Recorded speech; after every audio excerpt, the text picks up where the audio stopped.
Magandang araw mga kaibigan ng Biyernes, August 9, 2024. Update lamang po tayo sa lagay ng ating panahon. Pero bago tayo magpatuloy, palike and subscribe po muna at pahit po ng notification bell. Napaka-importante po niyan para updated po kayo sa lagay ng ating panahon. So mga kaibigan, patuloy pa rin po natin binabantayan. Eto nga pong si Bagyong Maria mga kaibigan na nasa labas ng Philippine Area of Responsibility. Magandang balita po dahil ito ay totally lumalayo na po, no? At wala pong direktang epekto sa ating bansang Pilipinas mga kaibigan. Kitang-kita nyo yung direction po niya, no? Day by day, within 24 to 48 hours ay mas lalayo pa ito mga kaibigan. Nasa 85 kilometers per hour na po ang lakas ng kanyang hangin, no? At may bugsong pumapalo naman sa 95 kilometers per hour pa northwestward po ang bilis, sa bilis po na 15 kilometers per hour. Pero hindi natin yan dapat ipagbalala dahil wala po yung direktang epekto sa ating bansa. As of now po mga kaibigan, upon checking po sa ating pinaka-live radar, wala pa naman tayong minomonitor na bagong sama ng panahon or mga active low pressure area sa loob po ng Philippine Area of Responsibility mga kaibigan. Inaasahan po ngayong araw, no, ay sa ilang bahagi po ng ating bansa ay apektado pa rin po ng southwest monsoon or ng hanging habagat. So itong hanging habagat nakakaapekto po ngayon sa ilang bahagi ng Luzon at western section po ng Visayas. Forecast weather condition natin mga kaibigan, narito po yung mga lugar na apektado po nitong habagat mga kaibigan.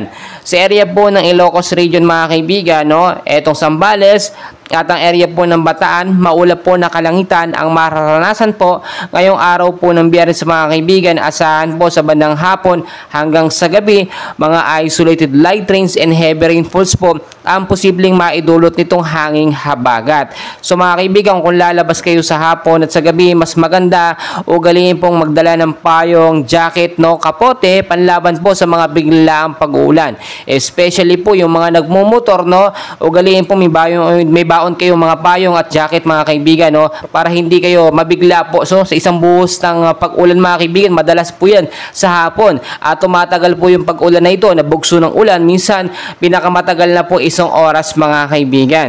So sa area naman po ng Metro Manila at ilang bahagi po ng Luzon kasama ng Western Visayas mga kaibigan, no, maulap din po na kalangitan ng maranasan dyan. May mga isolated light rains and heavy rainfalls, mahina hanggang sa malakas na pag-uulan din ang mararanasan dyan magdating naman sa gabi. Dahil pa rin po yan sa southwest monsoon mga kaibigan.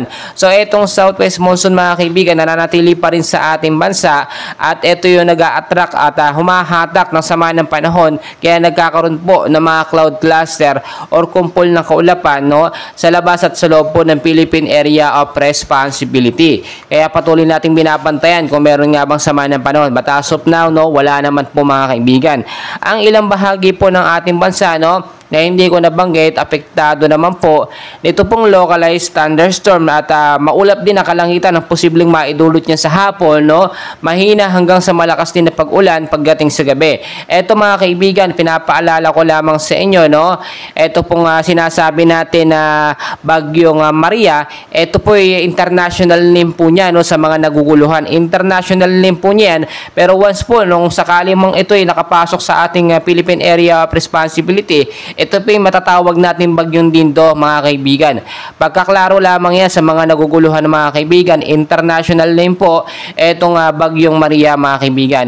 Mga kaibigan, pinapaalala ko din ngayon pa lamang, no, mag-ingat po yung mababang lugar sa banta po ng pagbabaha. Ganyan din po especially yung mga landslide prone area, yung matataas na lugar, yung mga mountainous area sa banta po ng landslide mga kaibigan. Dahil po ang panahon natin ngayon mabago-bago. Kaya po lagi kami nagpapaalala dito para maging aware tayo.